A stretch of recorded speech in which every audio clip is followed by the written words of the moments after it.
Proszę Państwa, czujemy się wszyscy chyba już wystarczająco powitani na wszystkie możliwe sposoby, także możemy przejść z wielką radością już do naszego keynote speakera. Będzie to Steven Zipkes. Chwileczkę. Stevena ja poznałam właśnie podczas stypendium, które miałam okazję realizować w Stanach Zjednoczonych dzięki Ambasadzie Stanów Zjednoczonych. W Austin, Texas właściwie. To jest wspaniałe miejsce. I właśnie tam Steven, nieopodal w miejscowości Manor, stworzył taką STEM High School, która okazało się, że zmieniła otoczenie, w którym powstała. To nie była szkoła dla crème de la crème, tylko to była szkoła dla po prostu normalnych dzieciaków z okolicy, z mało zamożnych rodzin. Okazało się, że dzięki project-based learning, nauce opartej na projektach wyłącznie i mądremu podejściu, dzięki STEM-owi dało się zmienić tą okolicę, dało się zmienić ten kawałek świata. Teraz Steven jest zapraszany w różne miejsca, gdzie właśnie uczy, jak to robić. Zakłada teraz swoją nową szkołę, która już nie jest STEM, a STEAM, New Generation School. I myślę, że tytuł, jaki zdobył w Stanach Zjednoczonych, wizjonera STEM, jest w pełni zasłużony i chciałabym, żeby takie szkoły też powstawały u nas w Europie i mam nadzieję, że Steven powie nam teraz, jak to zrobić. Zapraszam serdecznie.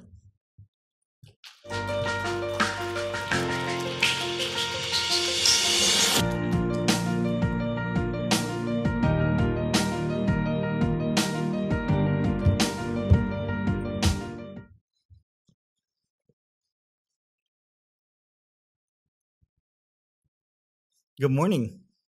It's a pleasure to be here today, and thank you so much for the invitation.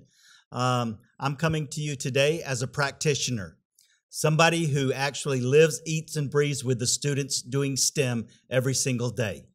So with that, let's begin.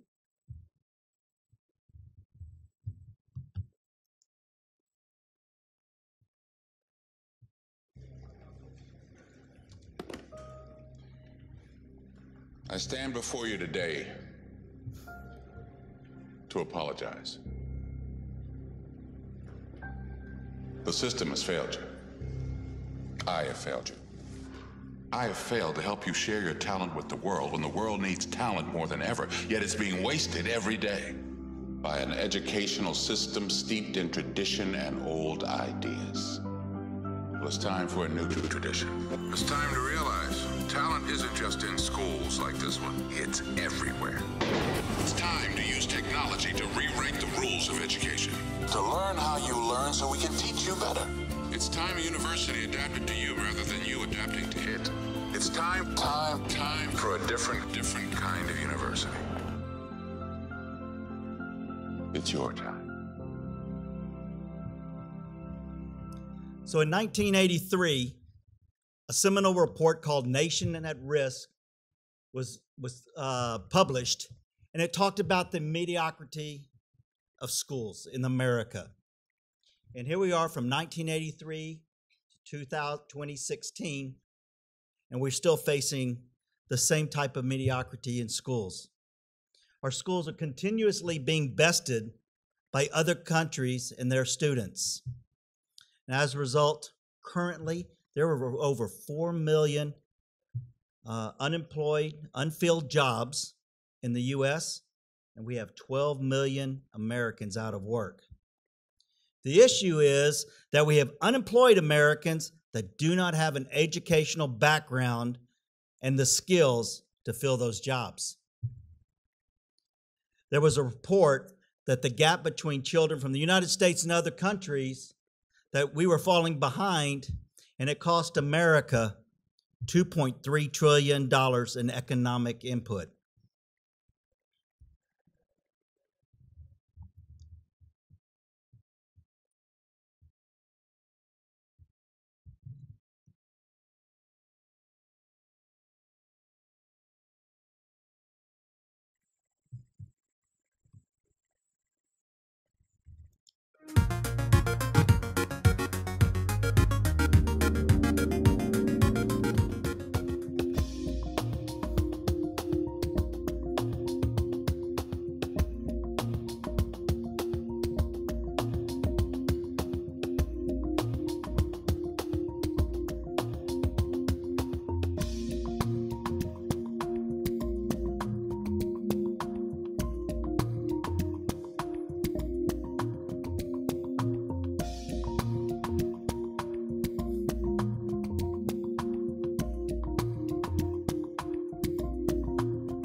So I showed you these two films, and there was a reason for it. Technology has grown exponentially. Just in the last 10 years, we've grown so fast. And what we have is in general, people do not understand what STEM is. In fact, if we talk about STEM, we can come up with the taxonomy. Well, STEM is easy to answer. It's science, technology, engineering, and math. But I contend that it's more.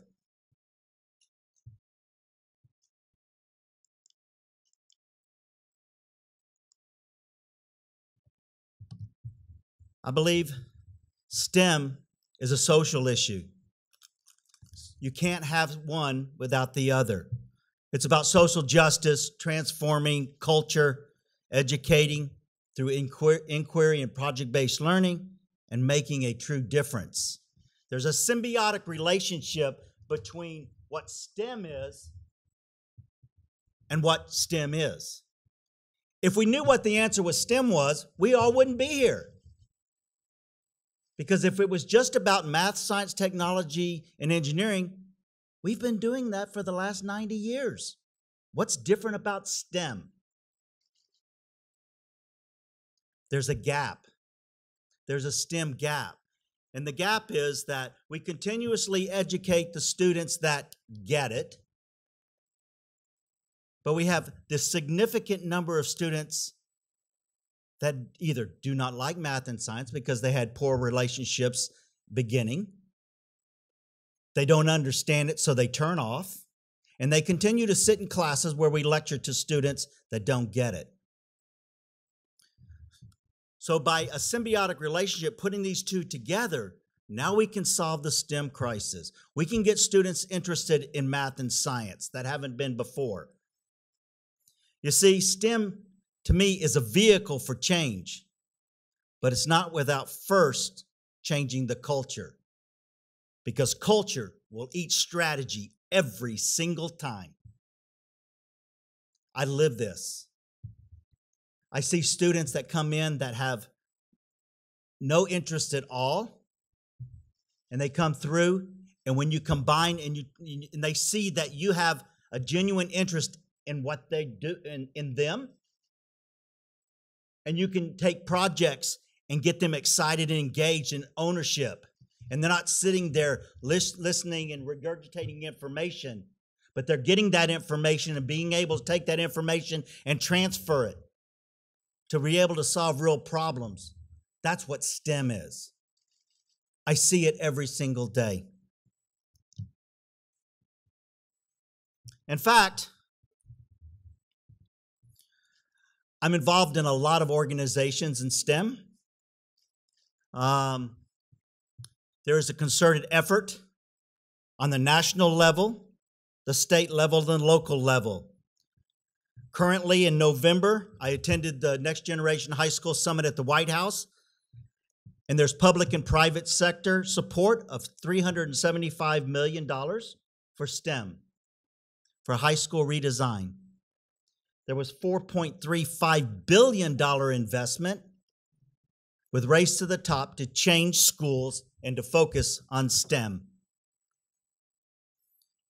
10 years ago, when I started when the STEM move started in the United States, there were a handful of STEM schools. Now, 10 years later, almost every single high school, every Tier 1 university has STEM programs and STEM curriculum and motivating students for STEM practices. There's also a big movement for reaching underserved youth, as well as working with girls. When we started with STEM 10 years ago, there were a handful of organizations that work with girls. In fact, when STEM was launched, it wasn't launched to reach those top kids. When STEM was launched 10 years ago, there was a purpose behind it. And it was to take those underrepresented students who weren't excited about STEM and getting them interested in STEM so we could close the achievement gap. That included girls. And I'm proud to say to this day, there are so many programs, after-school programs, in-school programs, STEM programs that focus strictly on girls as well as underrepresented students. In fact, in my school, we were 100% project-based learning. We were a STEM-focused school, and I had more girls than I did boys at the school. But there was no requirements to get into the school, so anyone and everyone could apply and come to the school. But I only had a limited number of spots. But what's exciting to see is when students were there for a year, they continued, and they'd go back and tell their friends, and they say, "You've got to experience this." We didn't have any athletics, so to speak. Our biggest sport program was our robotics program, and we had competitive robotics. But we also had video game design. We had science programs. We had math elite. So we had all types of programs. But we're seeing that. That's at the national level. At the state level, what started out with a handful of states involved in STEM, now almost every state has a STEM-X program that collaborate and communicate with each other as we start to look at best practices for STEM across the United States.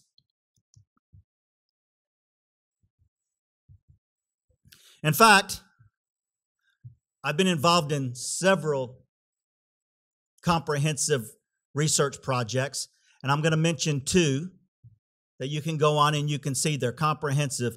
And one is the Osprey study from George Washington University, and it was a case study that involved comprehensive STEM schools. And there were 8 comprehensive STEM schools that were identified as taking students and taking them to the next level with best practices. Then there was a follow-up case study from the University of Chicago, the Outlier STEM case study. And both of these looked at best practices for STEM, to take students from here and to get them to here.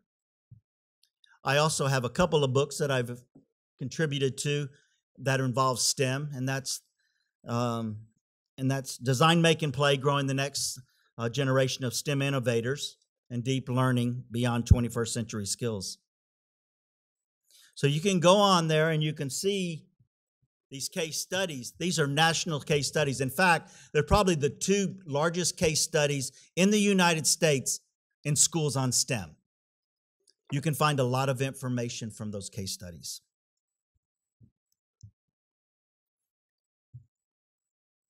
And there were several things that came out of the case studies that said these things are important to have a successful STEM school.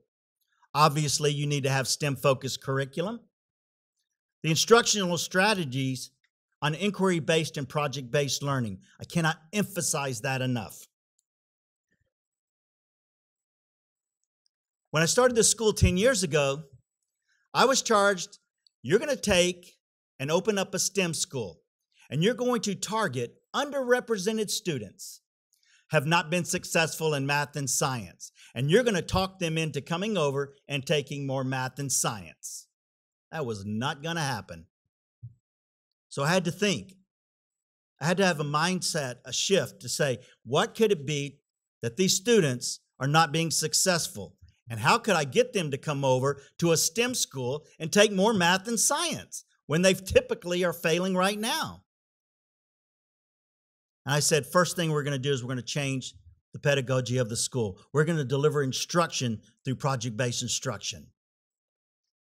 We're not going to sit there and lecture to them because the students in the front of the class, they're getting it. The students in the back of the class, they're already asleep. And the ones in the middle, those are the ones we're missing. So I said, we're not going to do that. We're going to have a mind shift, and we're going to change, and we're going to do projects. Everything's in projects. And what happened was a transformation of students. The third thing was integrating content. Typically, we teach content in silos. We have the math over here, the science over here, the engineering over here, and they shall never meet except when we have a staff meeting. And I said, that's not going to happen. We're going to integrate content because in the real world, outside of those four walls of school, they integrate, they collaborate. An engineer doesn't work by themselves. They work with the budgetary people. They work with the architects. But yet we expect students to teach, to learn in silos. I said, we're not going to do that. We're going to integrate content so we can create real world problems. Another important piece is developing relationships with your business industry. It's important. Industry has changed so fast. We have industry that we didn't have 10 years ago. And so these strategies, they're supporting not only girls, but they're underrepresented students as well. And I am passionate about STEM. And I am passionate about project-based learning. And when I'm asked, well, are you going to open a school that has criteria for admission? No, never. Because STEM is for all students, not for just some students. And so I'm really passionate about that. You see? Because it's not about what we teach all the time. If it was about what we teach, we would all be STEM literate and successful. Because we've been teaching what we teach for at least 80 years. Algebra 1 is still Algebra 1. 1 plus 1 still equals 2. So I contend that it's not about what we teach all the time, but it's about how we teach, how we connect with students. And you have an opportunity as a STEM organization and a STEM movement to reach students with engagement. We've seen it. We've all seen it in the class. They look bored out of their minds. We have to engage students, get them excited about learning.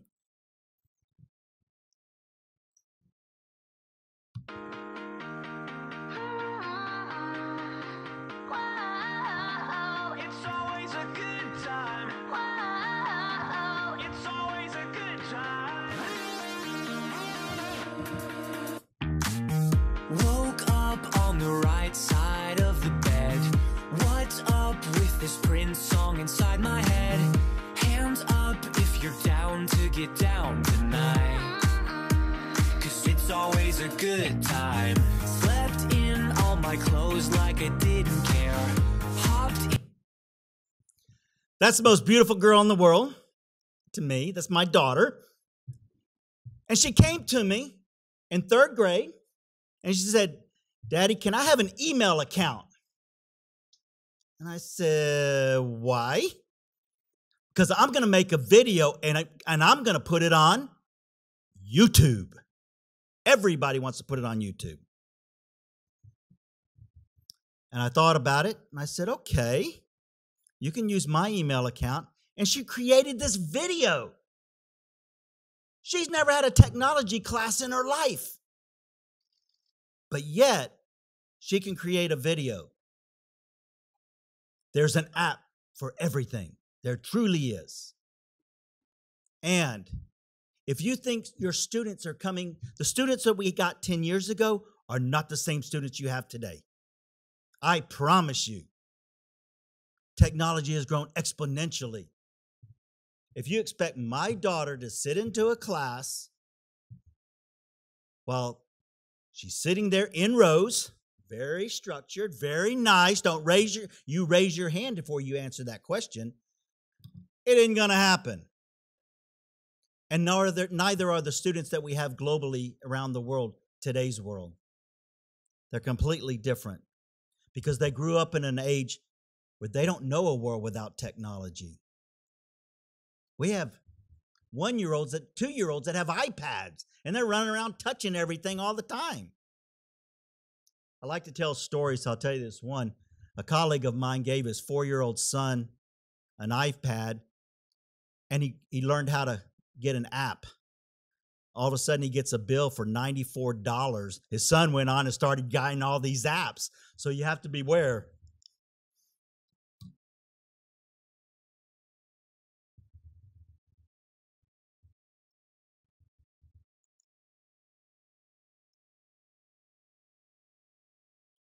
So let me talk to you about my school. When I started this school, I said, okay, it's going to be a STEM school. We're going to focus on science, technology, engineering, and math, but it's going to be integrated. We're not going to teach in those silos anymore.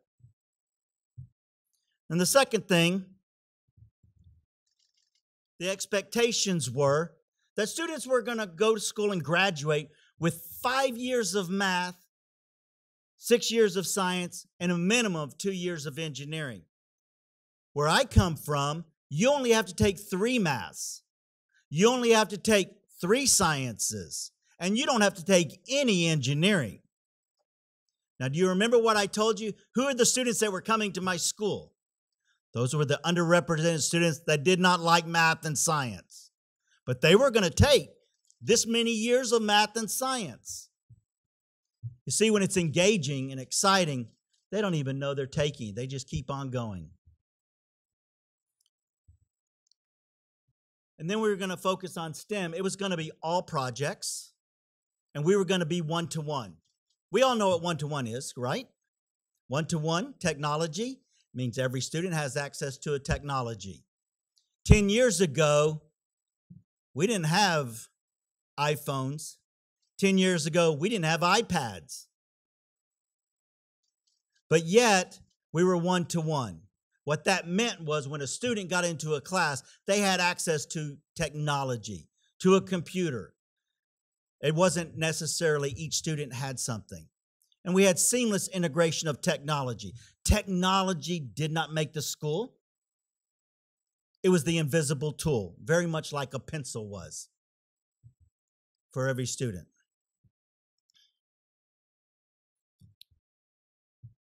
I work with a lot of organizations, a lot of higher ed, a lot of national government groups.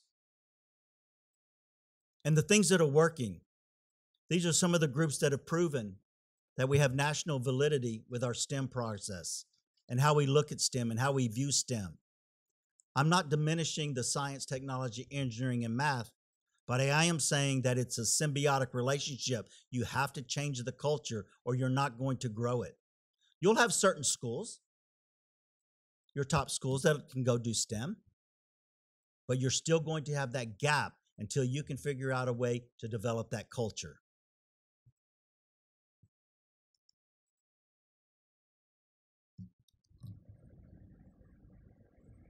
We are in a rapidly developing world where technology and society are increasingly changing. And I firmly believe that education needs to change with it so students can keep up with the demands of the job force. What I learned from project-based learning is that learning should be about experiences and applying those experiences and knowledge in practical ways, rather than the traditional rote memorization and regurgitation of a traditional classroom. And New Tech helped me in a number of ways, primarily with their system of project-based learning, which required an oral presentation after every project. This has developed my public speaking skills and has led to numerous accolades and success. After 4 years of project-based instruction in high school, I gained the confidence to not only express my ideas to my peers, but also to my professors. I'm going to be brief and say that the project-based learning in high school was beneficial to me because it improved my team building, public speaking skills, the whole give and receive constructive criticism, and problem solving. All these attributes are great to have when working in any job field.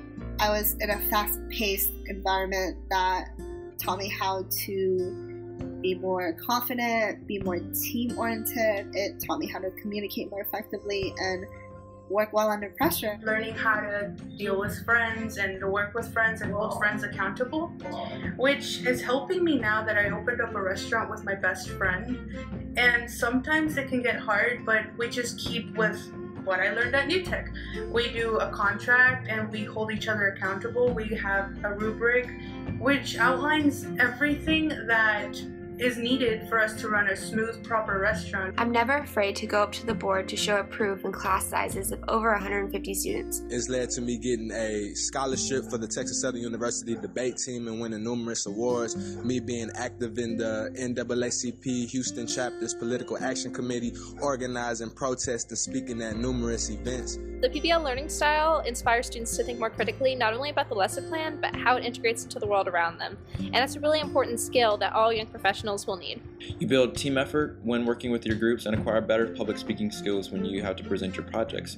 I think when that kind of system is combined with the STEM process, it shows how classes are relevant to one another. Project-based learning is exciting and interesting, and it engages the students. And you learn the way you want. I'm very grateful for New Tech and everything that has contributed to my success. I think that in the long run, I'm better off having attended a school that didn't just treat me like a student, but it treated me like an adult and a professional. And I'm really glad that I took that leap. So I want to emphasize, I showed this video for a reason. There was only one mention of the word STEM in the entire video. But these students are all engaged. Not only are they engaged, they're all at the universities, and they're all studying STEM fields.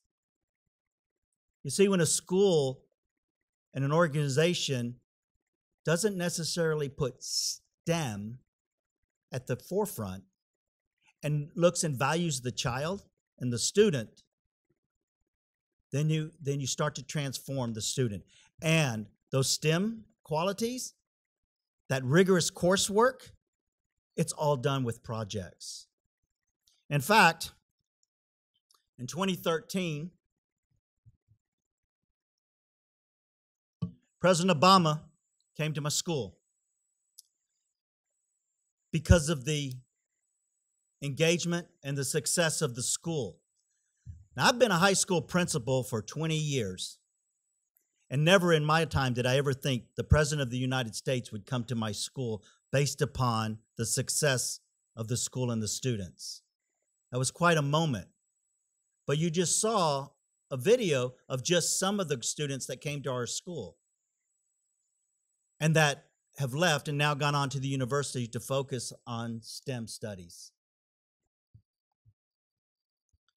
So something happened, and I keep talking about how things have changed exponentially. Something happened in 2007 and 2010 that impacted society, the world, and education. What is it? Come on, somebody. You know. What was it?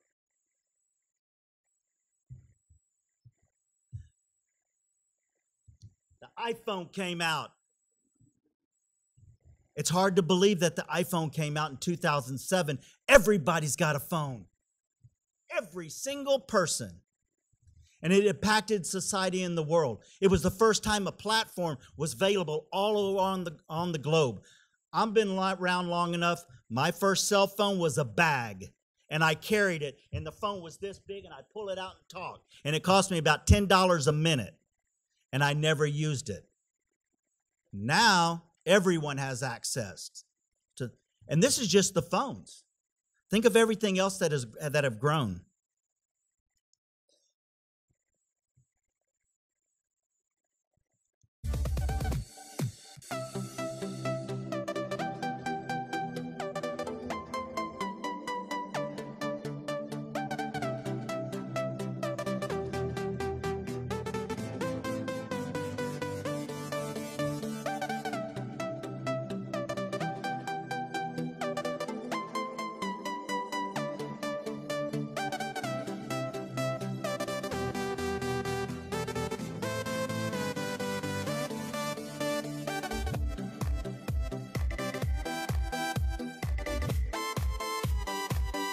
Watch this.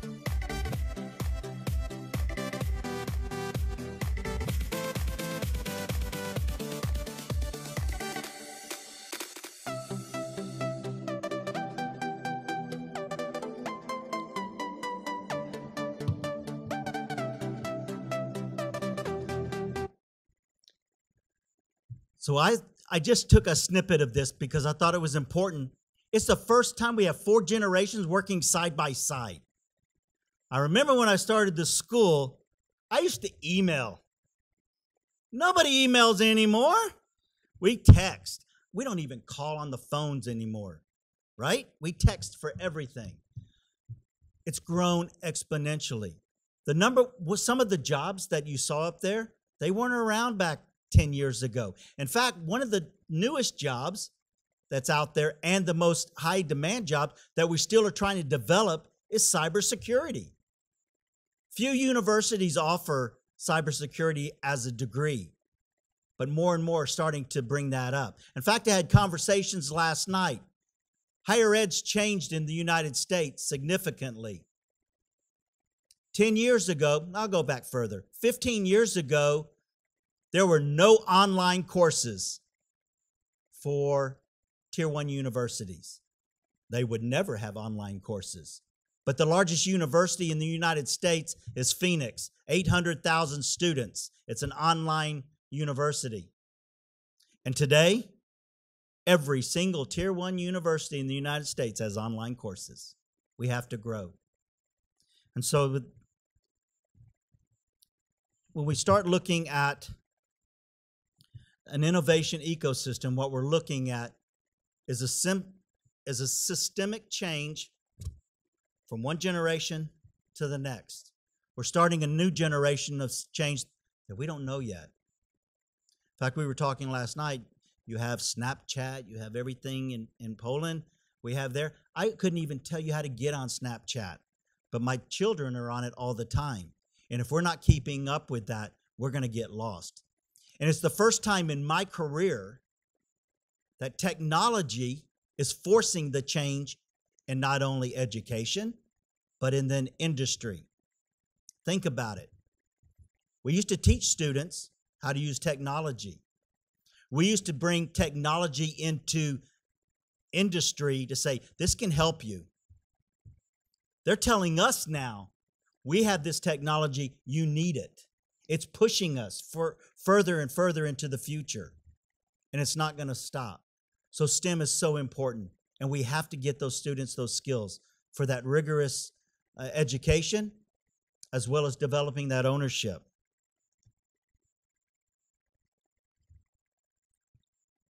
So women in STEM, there's a gap. And whether we want to admit it or not, there is a bias. There's a bias in women in STEM. You see, 57% from the National Science Foundation, 57% of bachelor degrees associated are with women and minorities. However, when you look at the actual degrees, oh, I got to do this. I'm talking to myself. When you look at the total the degrees, by far, biological sciences, women outdo the men in biological sciences. But in every other STEM field, we're lagging. We have to find ways to get girls engaged. And I'm proud to say that many organizations are working with girls to get them excited about coding. Coding is a language that we all have to have. In fact, I found a way to incorporate coding, and the students don't really care. I'll take it because they get foreign language for it. They get a foreign language credit. So coding and girls in STEM, you can see we have ways to go. In fact, I wanted to talk quickly about biases. You know, in 2015, Tim Hunt made headlines, and he said the trouble with girls, there was 3 things that happen when they're let into the lab. You fall in love with them, they fall in love with you, and when you criticize them, they cry. He was a Nobel Prize winner, and he publicly said that. You tell me there's no bias? Yes, there is. We have to overcome that. And the only way to fix that problem is to admit that you have one.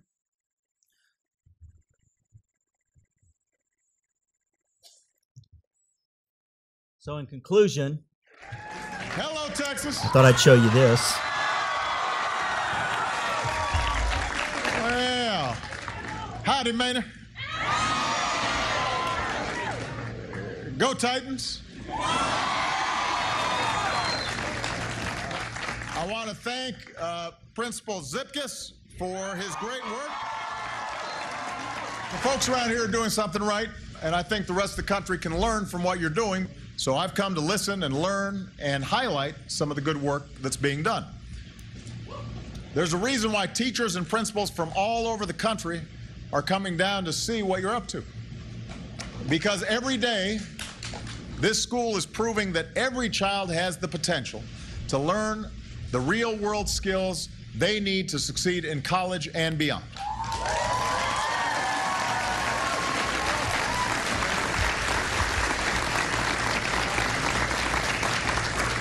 And you all are doing it together. You know, at Manor, a history teacher might get together with a math teacher and develop a project about the impact of castles on world history and the engineering behind building castles.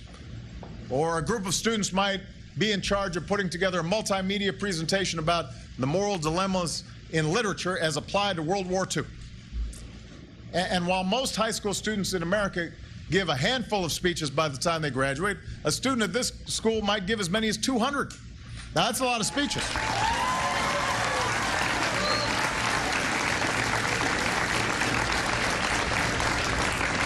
I can relate. And you know, I just had a chance to see some of the incredible work that some of the young people here are doing.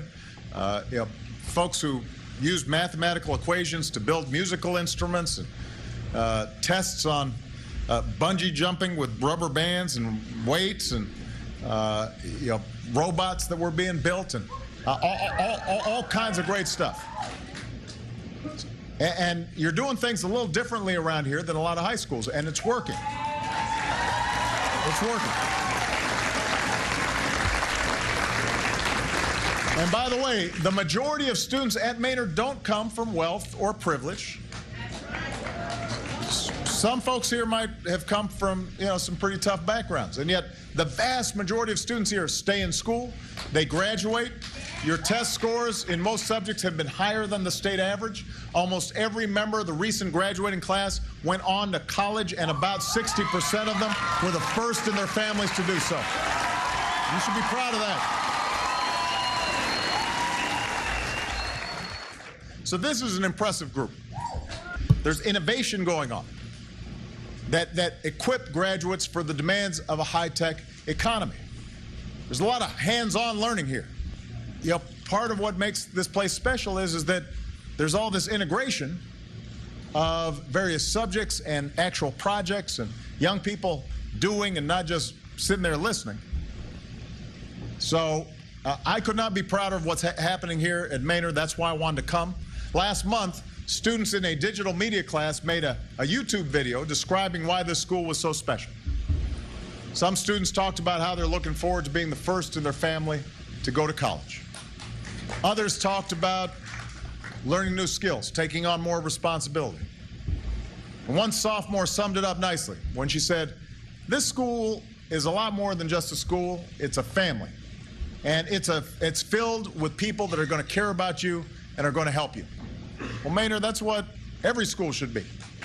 So thank you very much, everybody. God bless you. God bless America.